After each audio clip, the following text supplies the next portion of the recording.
Welcome to this explainer.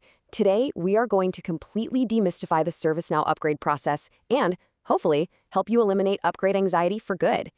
Look, if you manage, administer, or own a ServiceNow platform, you already know that keeping it up to date is a massive priority. But let's be honest, it can also be a massive headache that keeps you up at night, right? So we're breaking down the definitive administrative runbook for deploying updates smoothly across your entire environment. Okay, let's dive right into this by asking a question we've literally all felt when those skipped records start piling up and configuration drift takes over. You know the feeling, when your different environments are suddenly no longer identical twins. Why does every single upgrade feel like you're reinventing the wheel? Well, the reality is a lot of teams struggle because they kind of blur the lines between transporting configurations and actually installing applications. When you don't have a standardized operating model, every environment just throws a brand new, unexpected curveball at you. And that brings us to the golden rule of this runbook, which completely shatters the biggest misconceptions about upgrades. You develop the remediation once, transport the supported configuration fix, but you absolutely must validate the skipped record outcome in every environment. You simply cannot just blindly trust that an update set from your development instance is going to magically resolve a skipped record in production without local validation. It just doesn't work that way. To get you there, here is our quick roadmap for today's explainer. First, the core upgrade principle. Second, preparation and baselines. Third, executing the development upgrade. Fourth, mastering skipped records. Fifth, moving to test and prod. And finally, roles and governance. All right, let's kick things off with Section 1, the core upgrade principle. Think of it this way, and I love this analogy. Update sets are the moving boxes for your furniture. They are not the construction crew building the house. An update set is just a configuration transport mechanism. We use it to merge or modify skipped customizations. It is not the authoritative way to install a plugin or update an application version. For that, you actually need the application manager, the ServiceNow store, or an upgrade plan. Mixing these two concepts up? Yeah, that's where most upgrade disasters begin. So the absolutely crucial point here is the number one. As in, you should only develop a skipped record remediation once, right there in your development environment. You do the heavy lifting of figuring out what broke and how to fix it exactly one time.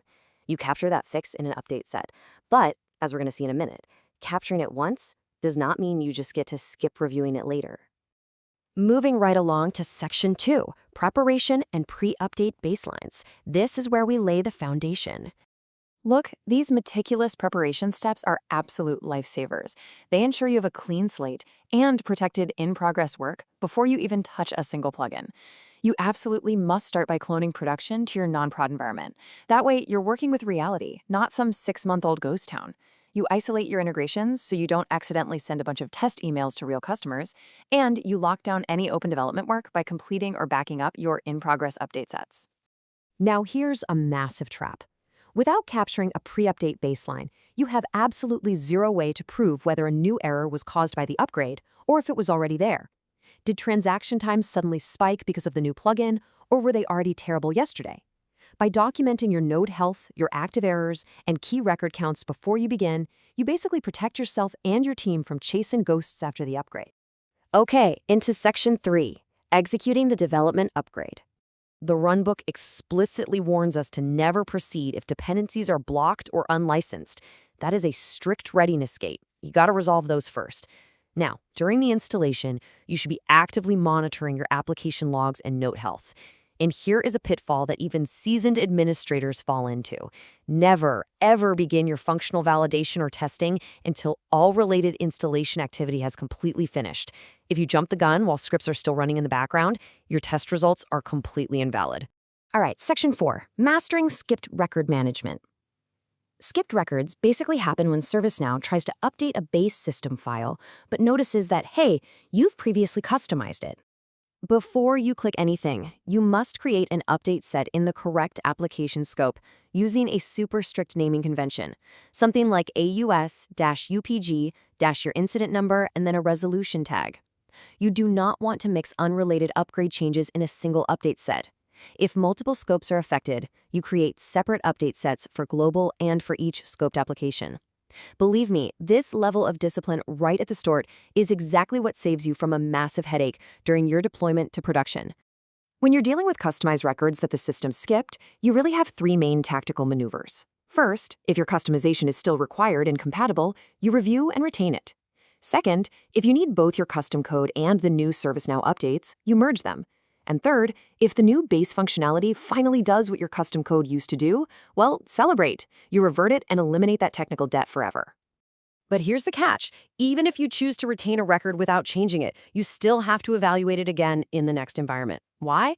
Because when a record is reviewed with no configuration action, there is no new customer update for your update set to capture.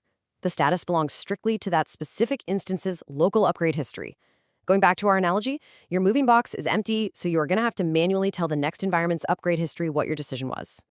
Let's move to Section 5, moving to test and production. This is all about promoting safely.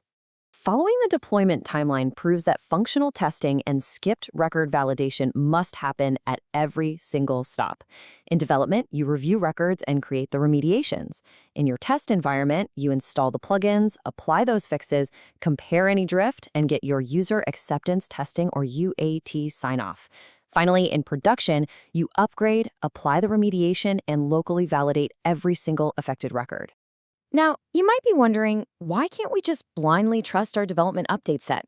Well, it's because of all the hidden traps and configuration drift that naturally exist in higher environments. Maybe an emergency production change was applied last month that just never made it back to dev.